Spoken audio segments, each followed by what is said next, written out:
114 family members. So family మేమైతే ఇప్పుడు ఎల్ఎల్ఆ టెస్ట్కి అయితే వచ్చాము. అలా మేడ మీద కనిపిస్తుంది కదా, సో అక్కడికి వెళ్ళి టెస్ట్ రాయాలంట. ఫస్ట్ అక్కడ క్లాస్ ఉంటుందంట, అక్కడ క్లాస్ వినడానికి అయితే ఇప్పుడు వచ్చాము మేము. అగోండి ఆ రూమ్ ఉంది కదా, అందులోకి అయితే క్లాస్ వినడానికి వెళ్ళాలి.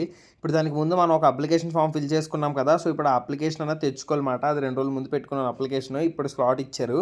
సో ఇప్పుడు ఆ అప్లికేషన్ తీసుకొని ఆ రూమ్లోకి అయితే ఎంట్రీ అయిపోయాము. రూమ్లో ఎలా ఉంటుంది అనుకున్నానంటే మన ఏజ్ వాళ్ళు వస్తారనుకున్నాను, కానీ పెద్దవాళ్ళు అందరూ వచ్చారు చాలా మట్టుకు. ఇలాగైతే కుర్చీలు వేస్తున్నాయి రూమ్లో. కరెక్ట్గా ఫ్యాన్ కింద ప్లేస్ చూసుకొని కూర్చుందాం అనుకున్న ఉదయగడ ప్లేస్లో కూర్చుని పెట్టి సర్లే ఏం చేస్తామని ఆ వెనకాల కూర్చున్నాను. ఇంకా ఇక్కడైతే ఒక డ్రైవింగ్ సిమ్యులేటర్ ఉంది, భలే ఉంది, ఎక్కి తోలేయాలి అనిపించింది. ఇప్పుడు క్లాస్ అయితే స్టార్ట్ చేశారు, నేను వీడియో రికార్డ్ చేస్తున్నాను. అన్నీ అయితే ఆపిమన్నాడు, video తీయద్దన్నాడు.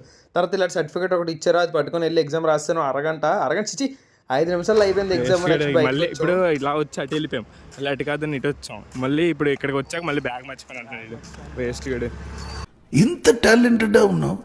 This boy forgot inside. Again double pen keeping for me.